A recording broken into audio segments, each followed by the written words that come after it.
Ladies and gentlemen, welcome to season 2, episode 1 of Self Literacy Podcast. Now, I know we've been gone for a very long time, but we're back. There's been a lot of changes. Even got married.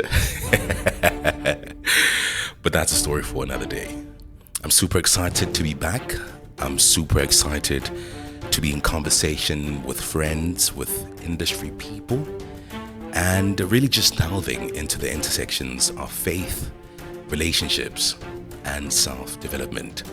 Now, for the first episode, I'm not the one who actually suggested this. I've been thinking about this, but my doctor friend, can I call you that? Yeah, sure. My doctor friend was like, you know what, you're a husband now, and there's a couple of questions that I have for you. And I thought to myself, here's an opportunity to bring back self-literacy. So without any further ado, Dr. Taps, thank you that we are here because of you. For sure. Welcome to season 2. Welcome to season 2. Are you welcoming me? I'm welcoming you. Why me? You are the host and I'm the co-host, but I'm the one who's driving the conversation. Today. For this episode. Interesting. Interesting. This is my debut, my first time. Excited, nervous. I'm learning how things are done. I'm like a fish out of water right now. So let's see how it unfolds and how it goes. I don't even know what to expect, what to anticipate. Look, last time we had a corporate gig, you called me a conversationalist. And I never really thought of myself as such. So I thought, let me put on my conversationalist hat today. Right. And possibly ask you to put on your thinking cap. Okay. And then let's have this conversation. So you're going to be doing the questions. You're going to be asking. I'll be asking questions. I will be less academic. I will not be interrogating you like cops do. It will just be a conversation. It's a conversation. Yeah. And just by the way, we're not touching on politics today. For now, let's. We're not setting the scene like that. Yeah. But that said, Taps, over to you, man. Thank you to our viewers at home. Yes, sir. Everybody watching, our fans. I don't know if I already have fans out there. I don't know. I would like to think I do. Did you just say fans? How do I speak in this podcasting space? I'm learning the ropes. Yeah. I'm only a consumer. I consume a lot of podcasts. I seldom see myself this side of the mic. Right. Yeah, but I thought, like you said, let's just have a conversation about you. How are you? How you think, and try to get to know the man better. Dude, we've known each other for about 11 years now. Yes, we have. But I feel like we haven't had a conversation driven by curiosity about other avenues of your life that might interest me that we haven't openly talked about. Okay. I think that's the whole point of this conversation. And it's basically things that are in your face, but you don't really talk about. Maybe it's because you're not an egomaniac, or maybe you're not a narcissist. I don't know. Right. But you don't talk about yourself too much.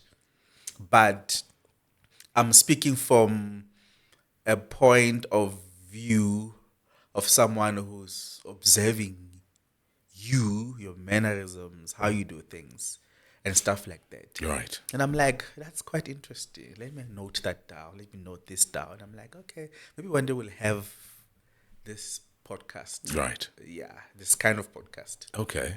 Yeah. By the way, last month, 30th of March, my PhD turned 2 years. Shout out to you. Yeah. Where's that button?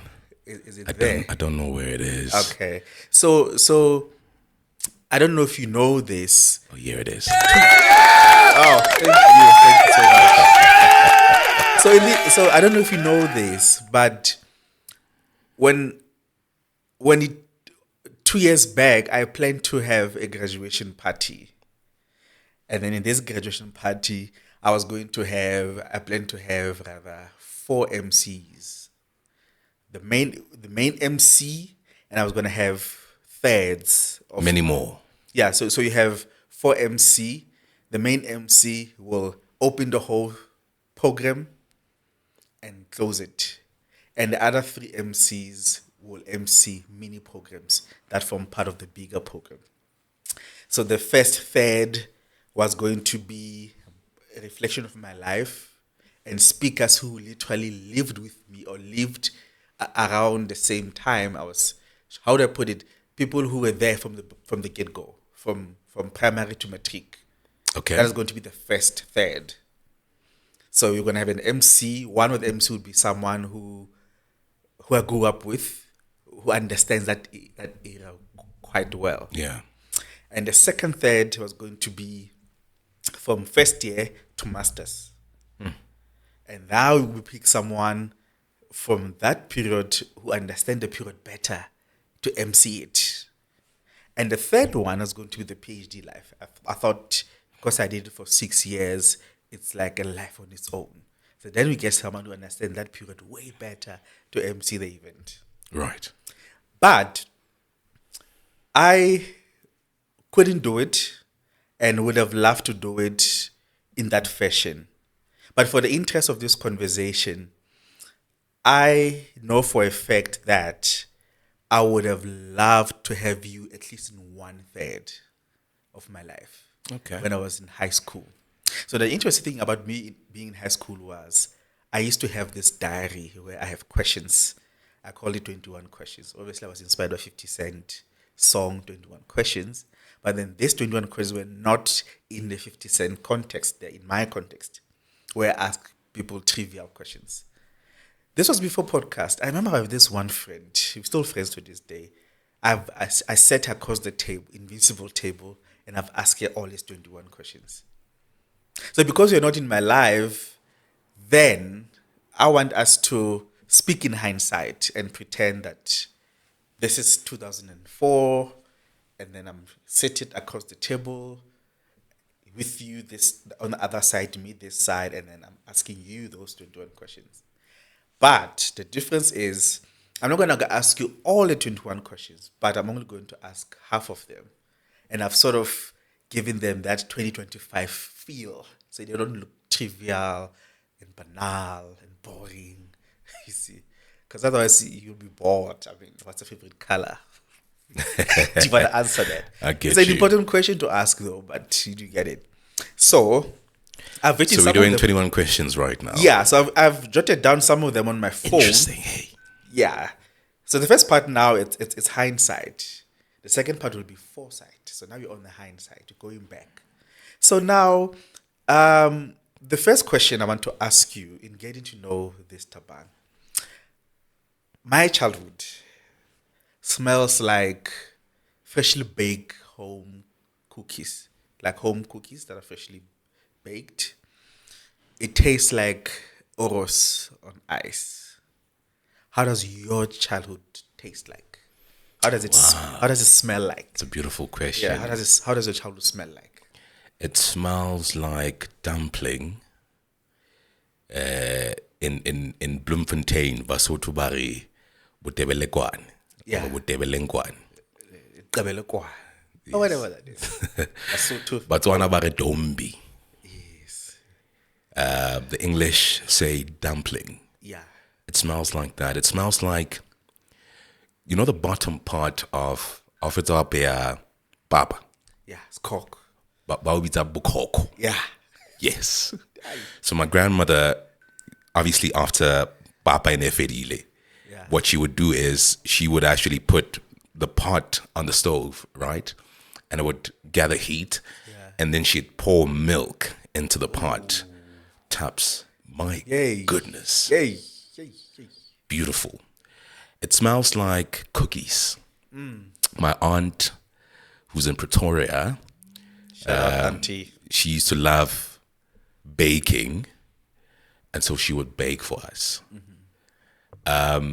It smells like, I don't know if I can say this is a smell, but it smells like, you know, the lounge room or Gastuana Barefreis. And this blankets on Yay. the floor and this pillows and Yay. it's a room filled with cousins and friends in some instances, right? And really just warmth and laughter and beauty. That's how my childhood smells like. And feels like. And So feels in the like. background, what song are you playing? What song is playing?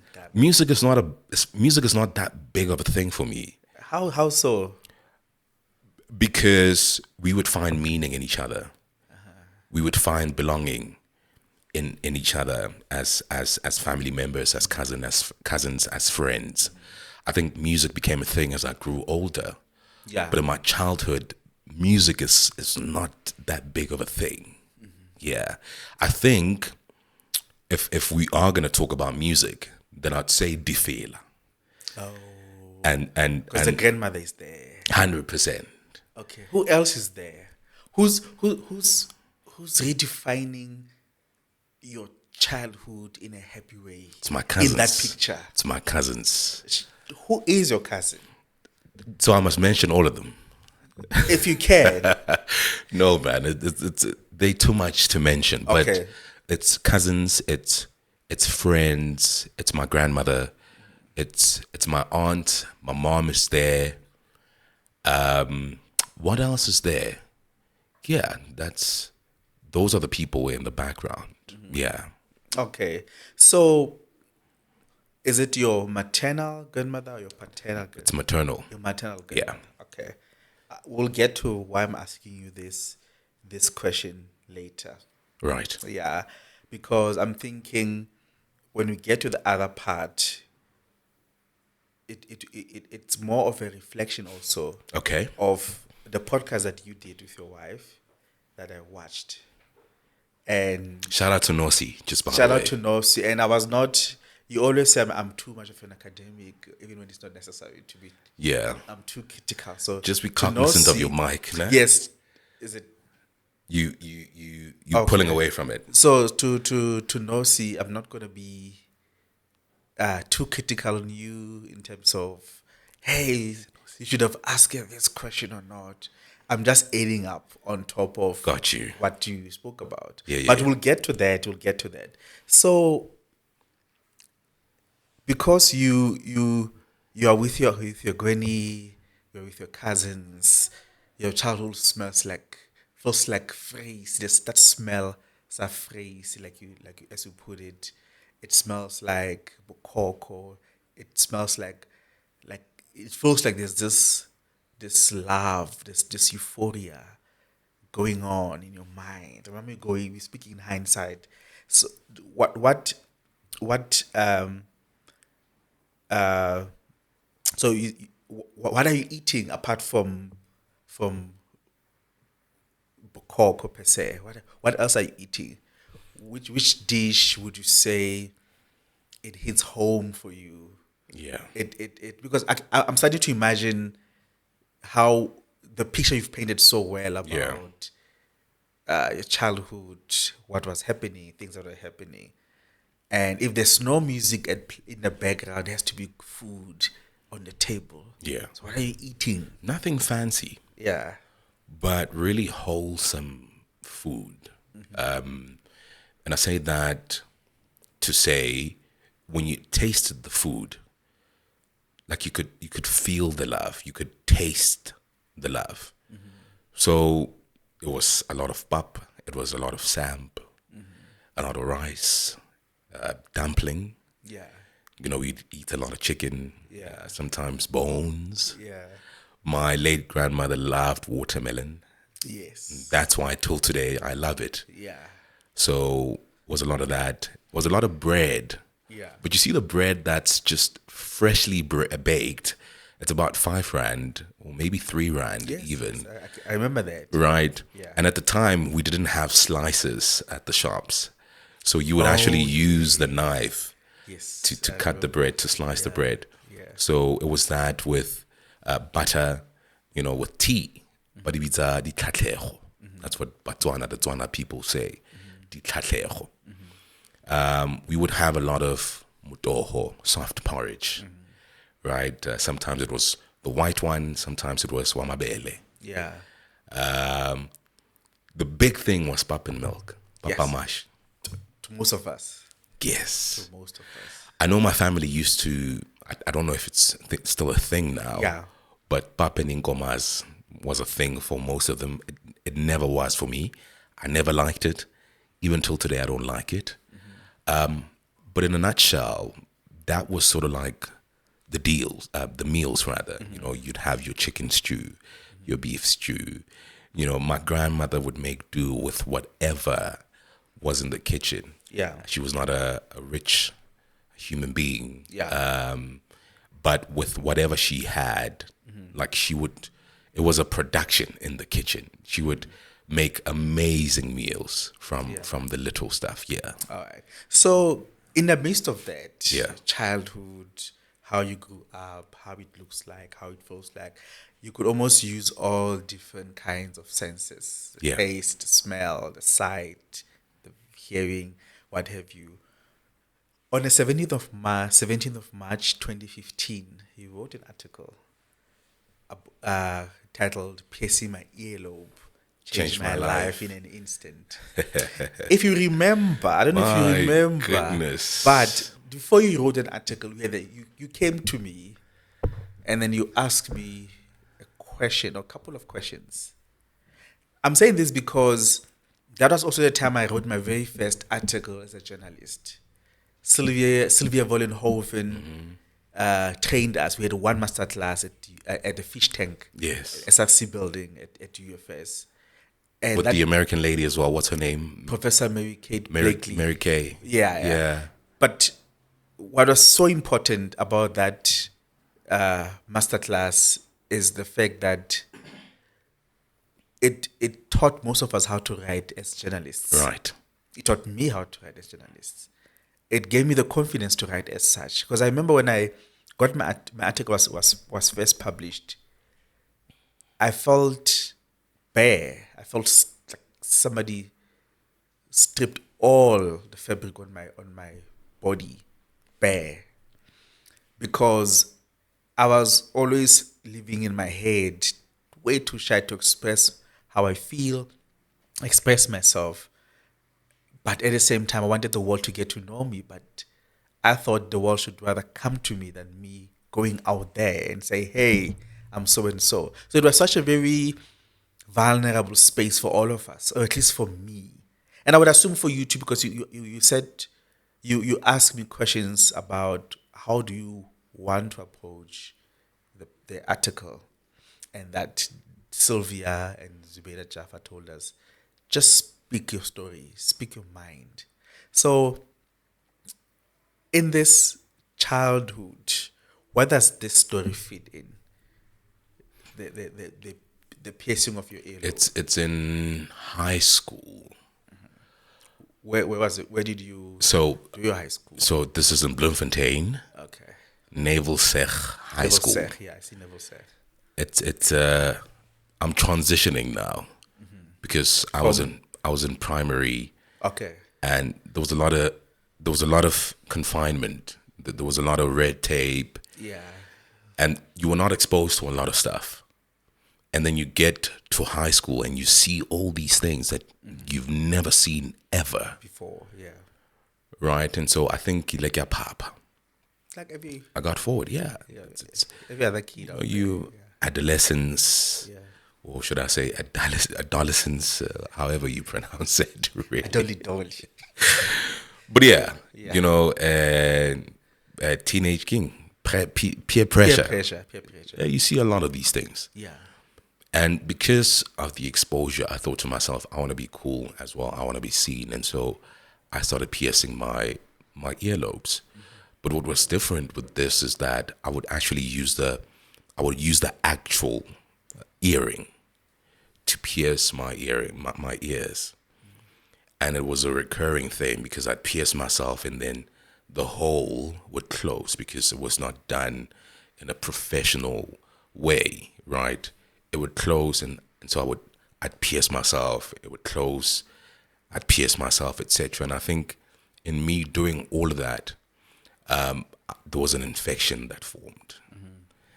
And out of nowhere, I had like this keloid from this ear, actually. I had this keloid, and it was protruding on both sides, so on the front and at the back. And I didn't care about it like for quite some time. It's like this video that I saw the other day, which I found to be profound. It's this little kid, probably 7 years old, and he has a bicycle, and next to him is a chicken, right? And so he puts his bicycle down and he picks up the chicken and he puts the chicken on the seat, right? So he wanted to actually ride with the chicken on the seat. Yeah. So the first time round, it doesn't work out. But then he's like, let me do it again, right? Yeah. And he does it and he succeeds. Yeah. And the caption of that video is and was, nobody told him that this is impossible, right? Which I think is powerful. If somebody told him, he wouldn't have done it. 100%. Or he wouldn't have thought that it's possible, right? Yeah. So for the longest time, I didn't notice this. It didn't bother me because it wasn't a big deal. But the minute people started noticing it and the minute people started making remarks about it, then it became like a problem to and for me. And I think it shaped a lot of my identity, because I remember people would make remarks like I alluded a couple of moments ago. And at the time, you had these beanies that covered the ears. I don't know if you remember them. Yes. And so I bought a lot of those things because I wanted to hide this thing. Yeah. And I think it's from that point of view that I started, like, I wasn't comfortable looking at myself. Yeah. But I feel like I'm now getting into other stuff. But yes, this piercing thing, this keloid thing, it's during the period of high school. High school. Yes. So where's the voice then? When did you break your voice? That's a good question. I'm asking this question because in two occasions, this man spoke in front of. Okay, let me paint the picture. So the first time, and I'm sorry I'm bringing the story again. I'm sure our viewers out there don't know the story, but the first time we were with Professor Millie Rivera, who was head of the department at UFS, Communications Department. I remember her. We have Zubaida Jaffa, the journalist. We had myself. We have Linda Fekisi. We had, I don't know if Sylvia was there, but we were in a class in is it the NG Kerk? The class, the lecture venue, lecture house next to the Taxi rank. Taxi rank. Yeah. And then we're seated on stage, and on the left hand side it's our seats, or the audience, if you like. And then we're all introducing ourselves. As we spoke, all the ladies went crazy at your voice, because you have such a golden voice. It's a radio voice. Apparently. It's a podcast Apparently. voice. It's a podcast voice. So they went crazy. And a couple of weeks ago, fast forward, that was 2014, 2015. 2015. That's literally 10 years ago. Yeah. 10 years later, was it in March when he had a corporate gig? Yeah. Their mothers now happen to be the one going crazy at his voice. So 10 years ago, were the mother's children, were the young students, or should I say, they grew up, now they're a working class, and they still go crazy over your voice. Maybe I should put it that way. So you talking about the keloid story, Yeah. and how it made you feel when in high school. Yeah. And I'm thinking you could have used the voice to cover up. I hear you. Yeah. So that's one. Yeah. Two, when did Abuti voice appear? Because I'm starting to think Abuti voice was not there yet. No, definitely not. Yeah. Also, I don't have a vivid picture of my voice breaking. Okay. Just like most of us. I thought you knew maybe. No, I don't. Or you remember. I don't. But I think there were remnants of that in high school. But you're so innocent. You know, you're not aware of a lot of stuff. At least where I was. Yeah, of course. Right? Yeah. So I'm not aware of a lot of stuff. I think the whole Abuti voice thing, that was incepted in varsity. Yeah. I think my first or second year. Yeah. There's this guy called Mpo. Shout out to him. He's the one who actually coined that name. Of the voice. He used to call me Abuti Voice. Hey, Abuti Voice. Because we used to live at Campus Keith together. Oh, I right? see. So he used to call me Abuti Voice. And I thought, this has a nice ring to it. It does. Like, I'm taking it, right? Yeah. And I really just owned that name. Okay. You know, he used to call me that. I liked it. And I was like, I'm going to run with this. Yeah. And so this is 2050. So this is 10 years ago. 10 years, yeah, literally. Yeah. But tell me, when was this, the Keloid story? When was it? You were in high school. Which grade were you? Probably grade 10. So which year was it? I started high school in 2007. So that's 2009. Somewhere there, yeah. So from 2009 to 2015, it's quite a long time. Yeah. And I would think a lot has happened in your life. There's so many things you could talk about. Right. There's so many things you could write about. Yeah. I'm saying this because Zubeida and Sylvia were very strategic in terms of showing us how writing can be a vulnerable thing to do. 100%. Because you're sharing a part of you with the world Yeah. that you may not necessarily want to talk about. Yeah. And because I don't know any other stuff that happened in your life, I'm always curious to find out why this particular story, out of everything, why did you think it still made you vulnerable even a couple of years later when university? Yeah. Yeah. And I didn't have the keloid Yeah. anymore. Because Yes. I think my point exactly. I did the operation in 2011. Yeah. And it wasn't there anymore. But like I said a couple of moments ago, when people started noticing it, there were comments that were made. And I think it's because of how those comments made me feel. They literally, I ended up creating this shell. There was this bubble that was formed. I was never that. I never had that. And so because of the comments, I then went into hiding. I became a particular person. I was an outgoing, extroverted person, right? Yeah. And you realize how powerful people's words are, Yeah. right? So I think because of how it made me feel, how it contributed to what was my identity back then. Because I found Christ and he tells me who I am now, nobody else. Yes. Yes. So I think what it did to me and, you know, what I ended up telling myself because of people's comments, I thought to myself, there's a lot of people, it may not be a keloid story. It may be an identity story, a purpose story, whatever the case may be. There's a lot of people who can actually relate. Yeah. Right? Because I wasn't just talking about the keloid, but I was talking about the journey of the keloid. Yes. Yes. Right? And I think prior to writing about that story, I was at one of the malls in Bloemfontein, and I saw a gentleman, I saw this guy, and he had keloids. And in my head, I looked at him, they were very big. Mine were like really, really small compared to his. And I looked at him and I thought to myself, yo, like I wonder what it's doing to your identity. I wonder what it's doing to your self-esteem, to your perception of yourself, Yeah. and so on and so forth. And I wonder if you know that you can actually get help. Yeah. And so I think that was the contributing factor to me writing about like my journey with keloids. Yeah. Do you think, reflecting back to 2015, Yeah. there could have been another personal story you would have loved to relive or to write? Yeah. Definitely. Do you want to tell us? Yeah. Apart from the Keloid story, what else would you have? 2014, darkest year of my life. Okay, what happened in 2014? I had my gap year. It's very interesting. I lost a lot of friends. Is it?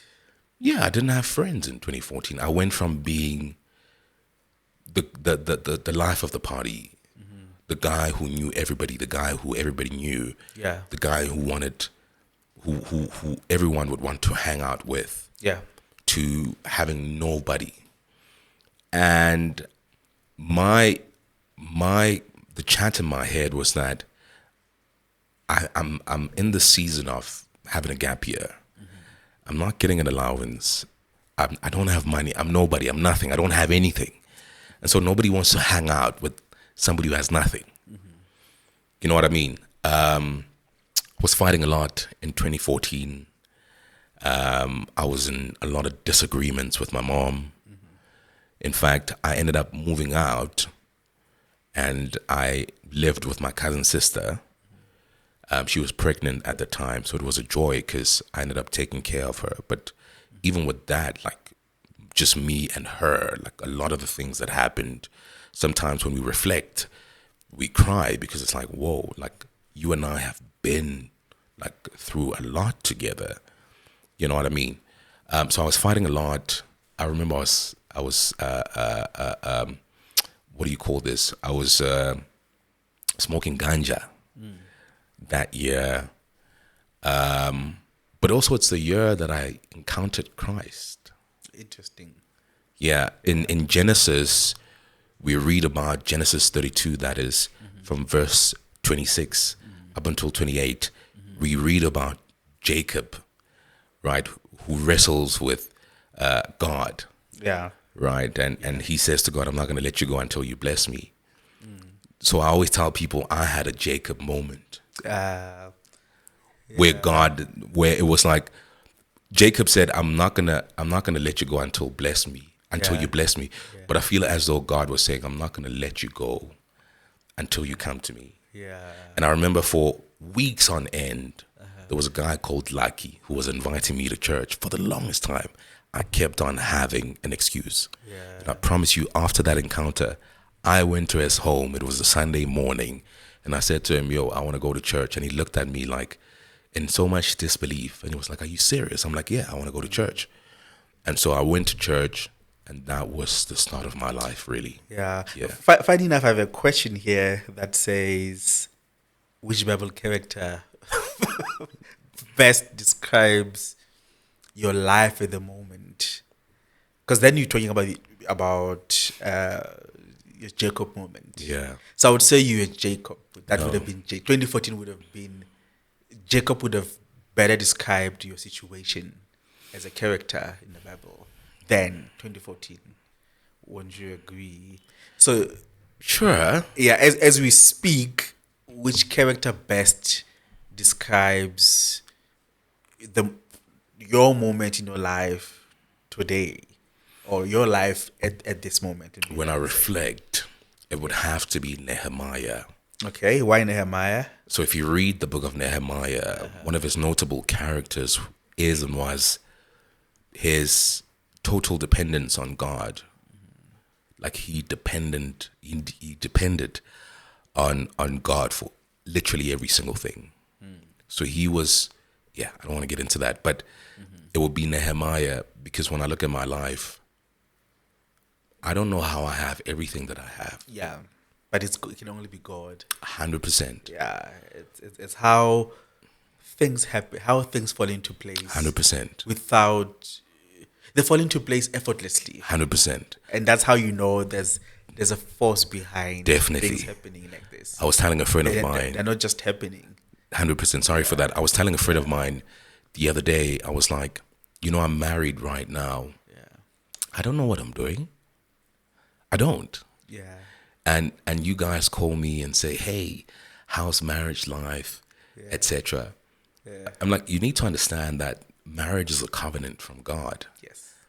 I'm in a covenant with a God-ordained covenant that is with my wife right now. Yeah. Right? And not only do I have responsibility towards my wife, I have responsibility towards God. Yeah. Right? Yeah. I did not accept this covenant of marriage. I've never been married before. It's got incepted. Yeah. I don't know what I'm doing. Yeah. And because I don't know what I'm doing, I cannot do it alone. I have to rely on God. Yeah. Fully, that is. Not Yes. 80%, not 90%. It has to be 200%, where I'm like, 200%. I don't know what I'm doing. You know what I mean? And I think really that has been my journey, where I'm like, I'm going to leech on to God if that's the correct English. Yeah. You know, I'm going to leech on to Him. God, I don't know what I'm doing, and I never want to get to a point where I think I figured it out. No, I'll never get to that point. My assurance is in the fact that You have everything figured out. Yeah. Yeah. Well, because I'm the whole purpose of speaking in hindsight with you is to try to characterize you a little bit.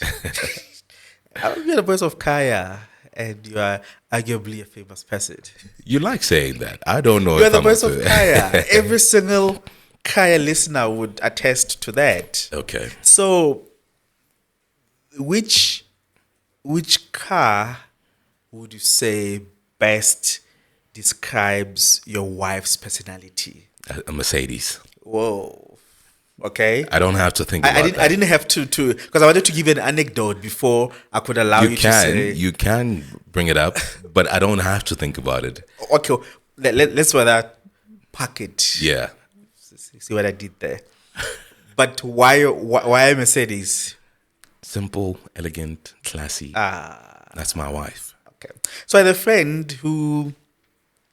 You are, baby. You are elegant, you're classy. But I also love how simple you are as a human being. You're not complicated. Though you cry over everything. I thought that was the sweetest thing of all time. But yes. Yeah. So I was saying there's a friend who had issues with herself in terms of how she thought she's slow. She takes time to decide. She takes time to do certain things, what have you.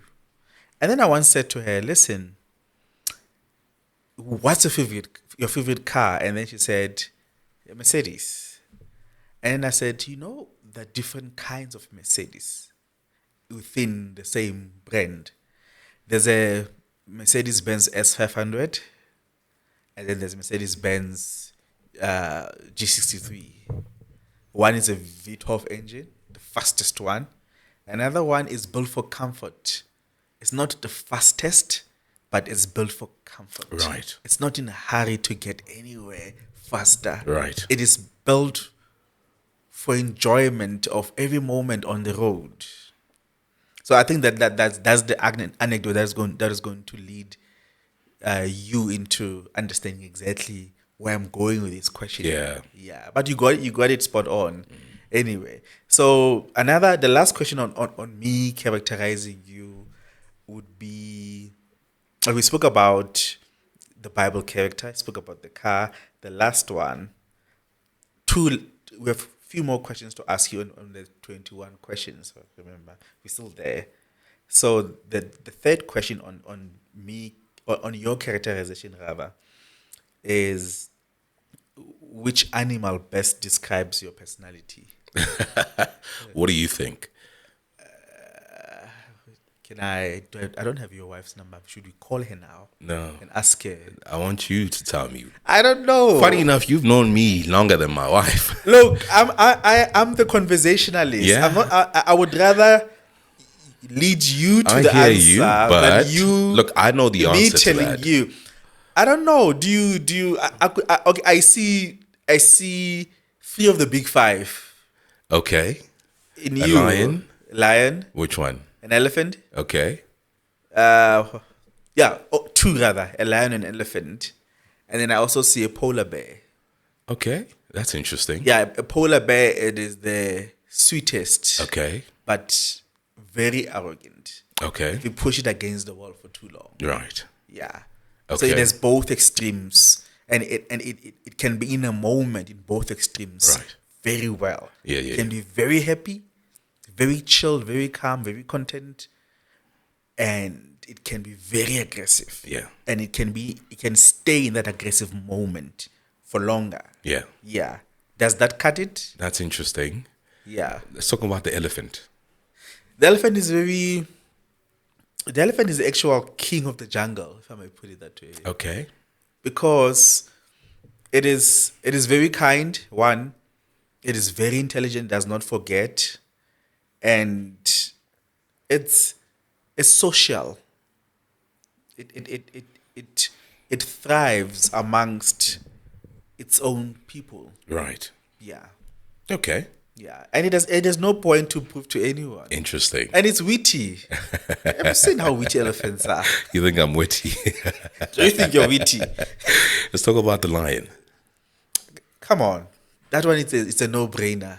Okay, but Dominance. I want to hear your We're analysis. talking about dominance. Right. We're talking about consistency and their God-given ability to, to go for what you want and get it and make the best out of it. I always say to you that you could have, flunked life or yourself. You could have failed yourself by becoming egotistic, by understanding how privileged you are or how privileged you were, or should I say how privileged you are, or how privileged you've always been, and not use that to work hard. There are many people who came from well-off families and they understood that very well, but they never got to live out their life under that privilege, but instead they used the privilege to not work hard and make life for themselves. There wasn't that understanding. If you were born with a head start, like compared to other kids. No, I was not. No, I'm getting to you. You're born with a head start compared to other kids. One. Okay. But instead of using that to your advantage, Yeah. you happen to go the opposite direction. Right. Yeah. I'm not saying you're born with a silver spoon in your mouth. I hear you. But I'm saying Compared to others. Got you. I mean, to most of us, having a shelter, having people you love around you, not sleeping on an empty stomach, I hear could you. be a privilege. Definitely. Eating whatever you want to eat whenever you wanted to eat. That doesn't have to be anything fancy. You don't have to eat KFC or Happy Meal, but being surrounded by love and people who help you grow and become a better person, people who help you account to yourself, Got you. to your mistakes, to everything that you must take responsibility of. That's privilege. I hear you. Yeah, so whichever way you look at it, it's not always money, but it's energy, it's people, it's how people love you, how people make you feel, and so on and so forth. Got you. Yeah. I hear you. So you could have just messed it up completely, but then you were the lion in your own life, defeating the odds to be where you are today in 2025. That's beautiful. Yeah. I want to add a fourth option. Okay, let's hear. And I'd like your analysis. Okay. Because this is how I've always viewed myself when it comes to that question of the animal question. Mm-hmm. The fourth option is a shark. Okay, I never really thought about the marine world, interestingly. Yeah. I thought you'd be a whale, but okay, let's go for a shark. A shark. Okay. Yeah. Okay, why a shark? Because Given the connotation it gets in our culture. when a shark is there, you feel its presence. It's dominating. But it stays in its habitat. So it's never in people's faces. Until such time it has to attack. 100%. And when it's there, you feel its presence. And you cannot deny it. You can't deny it. Going for a kill. 100%. Well, figuratively in your case. Yes. Okay. The last question on my 21 question. Wait. Okay. Go ahead. Thought you were done. Like, why are you rushing? Sorry. Listen, I'm scared of the shark. That's why I'm rushing. I want to involve you into this whole animal question, right? Which animal do you think best suits me or represent me? Is it an elephant? Is it a lion? Is it a bear, a polar bear that is? Or is it a shark? So lion, elephant, polar bear, shark. Which one is it? We'd love to hear your thoughts on that. Yeah. Yes, sir. We do. Okay, so the last question on our first segment, so we can move to another segment. Do we have time for a second segment? I don't know. How are you doing with My time? goodness. I don't know. Okay. Well, I won't take long though when it comes to the second segment. Is your camera still fine? My camera's still fine. Your camera is My still camera is still fine. fine. Everything is still in place. Yes. But we need to rush quickly to the second segment because of the interest of time. The last one, but somehow I think you've answered the question. But what is your favorite meal, your favorite dish today? It has to have oxtail. And you know how I'd want you to cook the oxtail, right? I remember I made oxtail for my wife. Well, she was my girlfriend then, not even a fiance. And my goodness, she chowed that thing like I don't know. It was a beautiful meal. Yeah, How I would want you to yeah, cook it in the slow cook. yeah. Of course. And then from there, transport it from there into a pot, cook it in the pot, Yeah, and then take it into the oven yeah, so that it falls off the bone. yeah, So it definitely have to be oxtail yeah. with creamed spinach. Dumpling has to be there. Of course. Tomato gravy has to be there. And possibly a potato salad and maybe, coleslaw. Yeah. Coleslaw. Yes. Wow, that's a hearty meal. That's a It comfort. is. It's called comfort food. Yes. Wow. That is my favorite meal. Otherwise, some Indian food, man. Like, Yeah. yeah. You know, they say that the reason why they call it comfort food is that your tummy produces too much acid that could literally swallow itself. So imagine a tummy swallowing itself because of too much Acid. acid. So now it creates a layer to prevent that acid from swallowing itself. So the tummy creates an acid that is threatening to swallow the tummy. But now you have to think, oops, we created the acid, now we need to create another layer that will prevent this acid from swallowing the tummy. Yeah. Yeah. And how do you create that layer? By No, eating comfort food. It's wait, I'm getting there. So now, the food in this case now, I was explaining the analogy of the comfort food. I'm forgetting my train of thought now. I don't know why. But point is, they're called comfort food because we put our time through a lot. I've already explained the first part.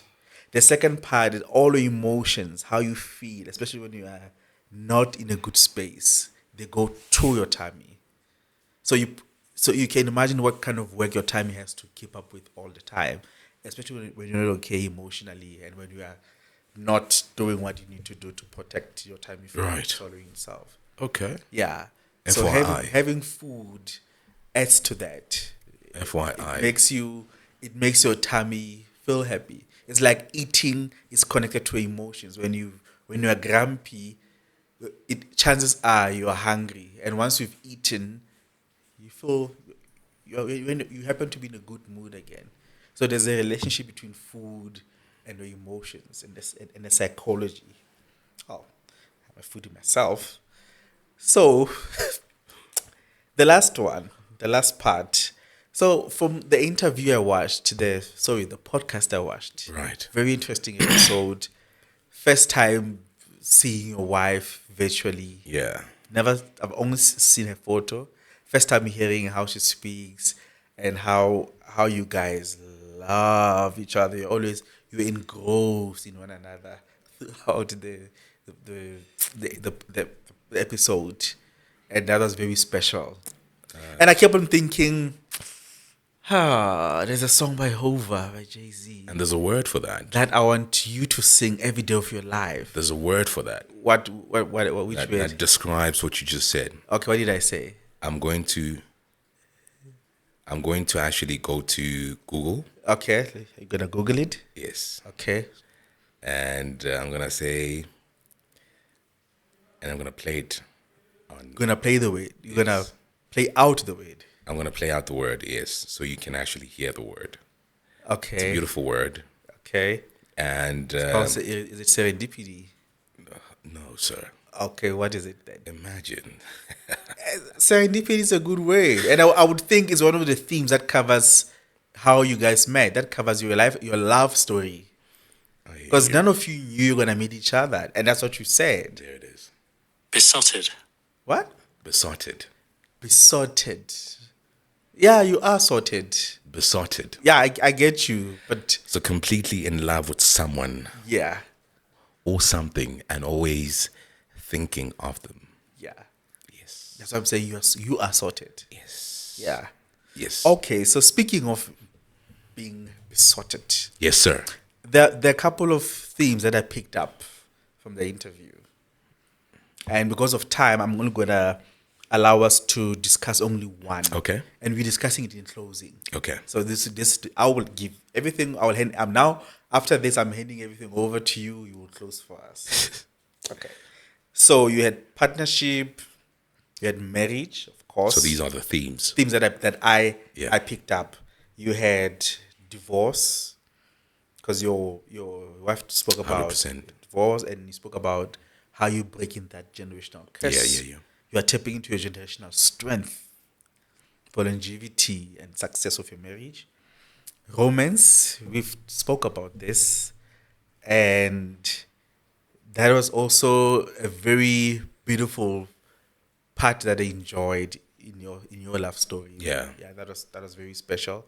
Celibacy Yes. is a story for another day. I had a lot of questions to ask, but the one that hits home the hardest for me, fatherhood. Yeah. First time we met, we said we met in 2014, 2015. 2015. 2015 rather. And I've heard you talk more about your father than your mother. And I'm not saying the two are not inextricably linked in your life. Right. I'm not saying one is better than the other because they're both your rents, right? But I want you to elaborate. I want to give you time, give you a moment to talk about fatherhood and the love of a father, and what does it mean to you, and how has it contributed into making you the very man that you are today, Right. and what are you carrying with you into your journey in the future Yeah. when you become a father. Yeah. Yeah. I think before I answer that, I just want to give a shout out to my mom, my best friend. Yeah, you said. So, and I said this when we did our speech at the wedding, and I'll just rush over this. A couple of years ago, my grandmother was still alive. And so I'd visit her during holidays. So her house has 3 bedrooms, right? And whenever I was visiting, I would sleep. What happened? I would sleep in, okay, I think maybe something happened. Just give me 1 second. You can rap your favorite Jay-Z song, just by the way. Well, I'm not going to rap my favorite Jay-Z song as yet. But what I wanted to say, based on my experience, or based on what I enjoyed watching your podcast on yesterday, as you were talking about your wife, and as she was marveling at how well you speak about her, one Jay-Z song came to mind. So the song is called Kill Jay-Z because it's one song that reminds Jay-Z that he's not all that. You see? And it's a song that forced him to be in a space where he confronts himself. He looks at himself and he thinks of his imperfections, his mistakes, and how he's never really, how rather he doesn't have a chance anymore to say, well, I'm Jay-Z, I can do whatever I want. So his mistakes forced him to confront himself. So the song is almost as if, in the song, it's almost as if he's talking to his own intuition, just like we're talking now. and is telling him that you have no choice but to face your demons.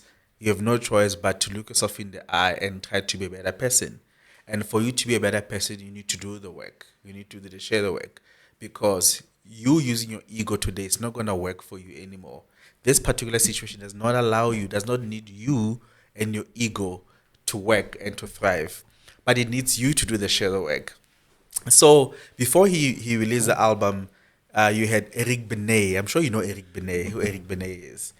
He somewhat dissed the rap game. Oh, the rap game has is made out of gangsters, all those themes Right. that rappers always talk about. So what Hoover usually do is, when people criticize him, he doesn't say much. Yeah. He waits until he releases an album. Then in the album, he starts to diss everyone by one. 100%. So the line that I want to dedicate to you is, you almost went Eric Benet, let the baddest girl in the world get away. I don't know what else to say. The N-word, never go Eric Benet. So, because your girl is the baddest girl in the world. Yeah. So never ever go Eric Benet. 100%. Yeah. That's beautiful. Never ever go Eric Benet. that. Yes. I love that. You said, what's the word? Besotted. Besotted. You're besotted now. So Yes. don't ever. My advice to you, reflecting on your marriage, congratulations, by the way. Many congratulations are in order to you and your lovely wife. Yeah. But never go Eric Benet. Got you. Yeah. Thank you for that. Yeah. Really appreciate it. I know we have to close. Yeah. But I need to tell the story of my mom, right? My grandmother. Yeah, before you get to your fatherhood. Yes. The question of fatherhood. So whenever I'd visit my grandmother's house, and this is what I said during our speeches at the wedding, I would sleep in the middle bedroom. So it had 2 single beds. And I'd sleep in the bed as you enter in, it was on the left side. So my grandmother had this thing of coming into the room around 5:30 in the morning. And she'd say, Tabang, Tabi, Tabang. And I'd say, Ma. And she'd say to me, are you asleep? And I'd say, And she'd say to me, wake up, man. Zuha. Yeah. She liked telling stories. Yeah. You would have loved her, actually. Yeah. Right? Yeah. So this is a thing that she would do. One particular morning, she did the same thing. Came into the bedroom. Tabang. Tabi. Tabang. Zuha, man. You know what I mean? Yeah. So, and then I woke up, sat up straight. Yeah. And then she says to me the most random thing ever. She says to me, Tabang, if a police officer came into this house right now and said to me, Mama, your son Tabang has killed somebody, I would look at that police officer and tell that police officer to get out of my house. You're talking nonsense, right? So you can imagine, I just woke up. So I'm thinking to myself, what's going on? And then she continues and says to me, if a police officer came into this house and said to you or to me, Mama, your son Tabang has killed somebody. Here's footage of him killing somebody. And I see that it's you, Tabang. I would still tell that police officer that you're talking nonsense. That's not my son. Even though I can see it's you. That's not my son. Get out of my house. So I'm like, what's going on? And then she stands up and she leaves the room. So I'm confused. I'm like, what's going on? And I didn't get it for the longest time until a couple of years later. And the epiphany is and was, no matter what, I will love you. That is what the message was. Wow. And that has been the relationship between me and my mom. My mom has loved me even in decisions that didn't make sense to her, decisions that I made, and things that I said, and things that I did. It didn't make sense at that particular time.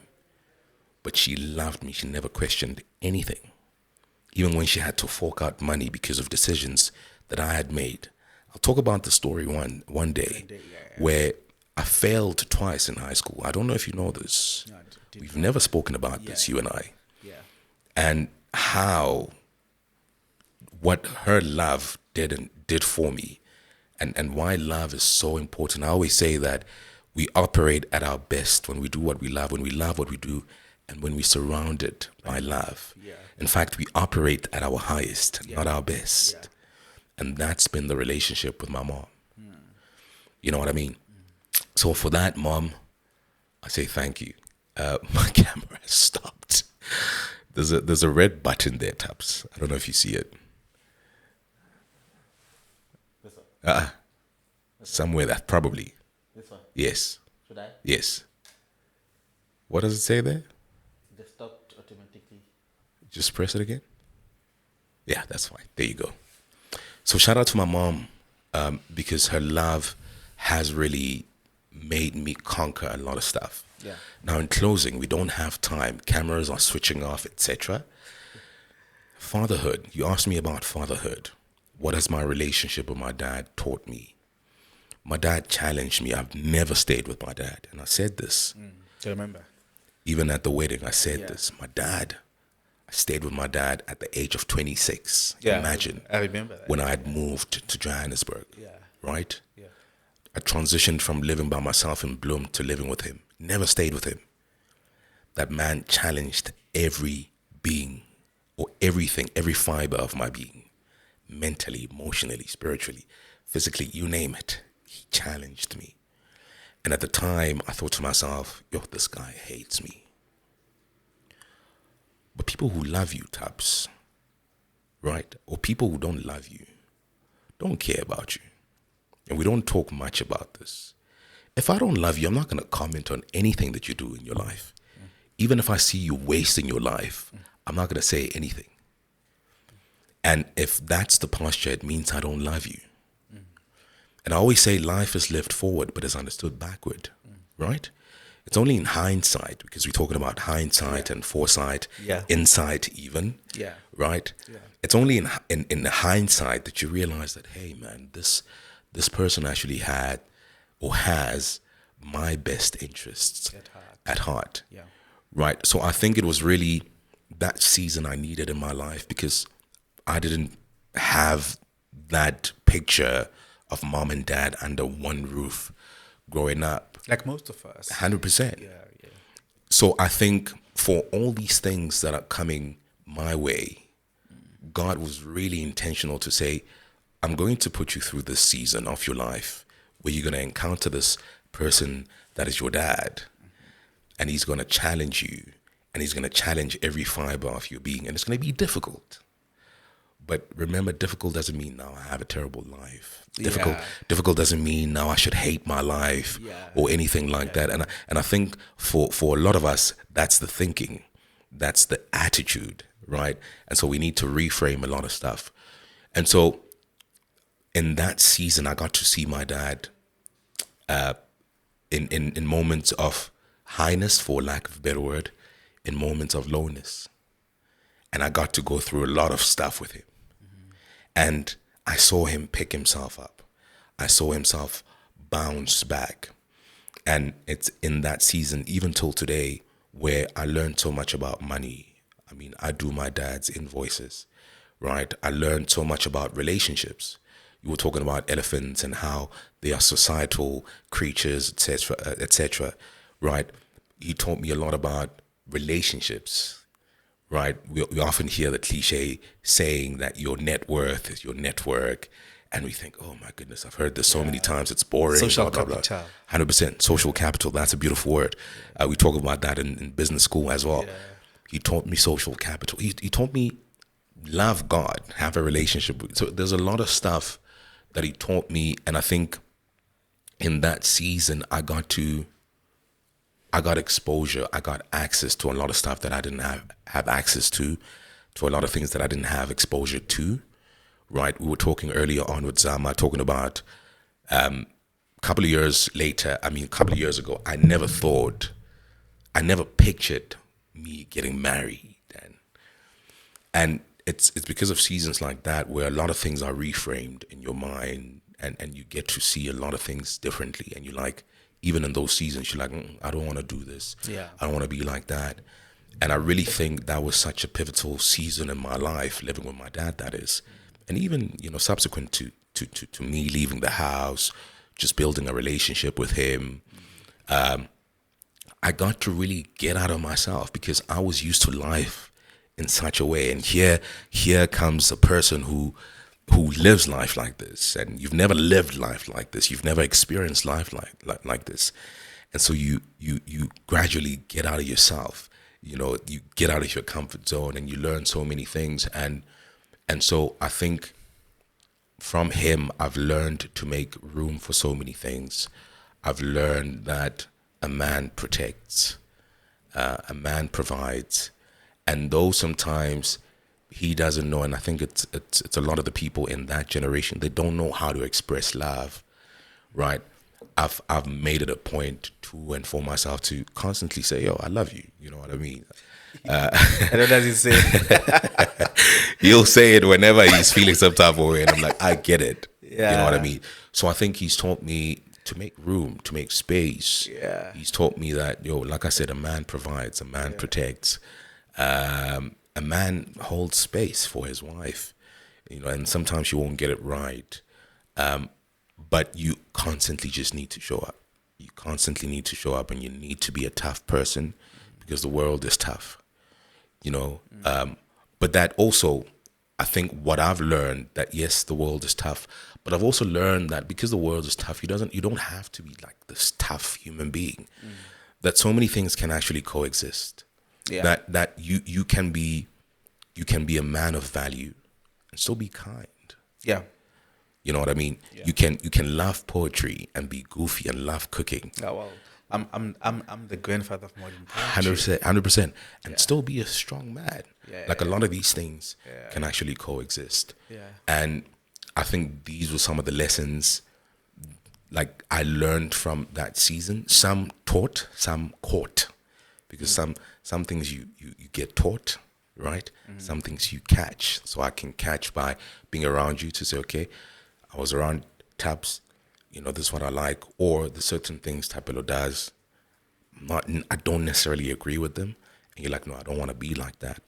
Or you're like, okay, Tabs is like this, I aspire to be like that. You know what I mean? So I think many lessons during that season, and even with us getting married, my younger brother and I, and some of the conversations we have with our pops. It's like it's a beautiful time.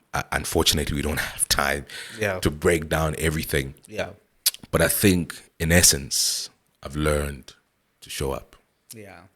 Well, Show up. as the saying goes, hindsight is the best science. Yeah. So I thought today we should just, use the best science to get to know you a little bit Yeah. better. And we need fathers. We need our fathers. Yes. And I know sometimes fathers don't always do a good job, and some are not present. But to any woman out there, if a father wants to, maybe you guys did not work out, and the dad really wants to have a relationship with the child, please allow for that relationship, to take place. Because like I said, we need relationships with our fathers. Yeah. Whether a boy child or a girl child. Yeah. We really need that. We need relationships with our mothers. Yes. We also need relationships with our fathers. Yeah. Okay. Are we done? Part one. Are you Done. still on there? Yeah. Part Part one done. Yeah, that was the end of part one. Is there It's- part two? I mean, there's a lot that we have not uncovered here that I wish we could. Yeah. Because of the interest of time, we Yeah. will have to end it here. No, I get you. Listen, thank you so much. In fact, let me thank you first. Okay. Thank you for bringing me back here. Yeah. Because I think oftentimes we get so much, we get caught up with so much that we start to neglect certain things. In fact, I had this thought the other day, or was it yesterday, where I was like, I love cycling. You know this about me. Yeah. A couple of weeks ago, Version Active, because I was cycling illegally. I was teaching cycling illegally at Version Active. I was told to stop. If I don't stop, in fact, I was given a number of warnings. Yeah. I was told to stop. If I don't, my membership will be suspended or I'll get blacklisted, right? And we used to have like such a nice and beautiful community. And so that had to come to an end because Version Active, etc., which I understand. I understand where they're coming from. And so after the cycling classes stopped, then I sort of like started focusing on other things, running, etc. I mean, it's not bad, but my actual love is cycling. And so oftentimes what happens is we get on a journey, right? And certain things happen and there's a blockage or there's a hindrance, right? But I think what I've learned and what I was telling myself the other day is, hey man, just because there's a blockage or a hindrance, it doesn't mean now you should let go of this thing that you love so much, which is cycling. So life does happen. And I feel like life happened. And so life got in the way of self-literacy, right? And I'm really passionate about this platform. Life happened. It got in the way of self-literacy. And I'm so happy that you were able to, you know, though you didn't realize this, but you were able to align me and say, hey man, let's go back. And I just wanted to say thank you because now we've recorded the first episode of season 2 on a rainy Friday, 100%. Johannesburg. So thank you so much for that. No, you're welcome. I really loved how you did the conversation today. Yeah, thank you. It was really, really beautiful. I love the format. I told you I did my homework. Yes. I told you And I'm also happy that, if you remember correctly, last year we were talking about you doing more of these things. Yes. And I loved how comfortable you were. Yeah. You know, so it really does show that you were serious about, you know, this, and that there's a lot of intentionality in that regard. So shout out to you for that. Oh, thank you. And to you, thank you so much for watching. If you're new to the channel, to the podcast, the name of the podcast is Self Literacy. It's a platform that delves into the intersections of relationships, faith, and self-development. So if you're new to this, please tell a friend about this platform. Also, subscribe, like, and share with your world. Until next time. Peace. Cheers. For life. Aye. Khalil Amaj.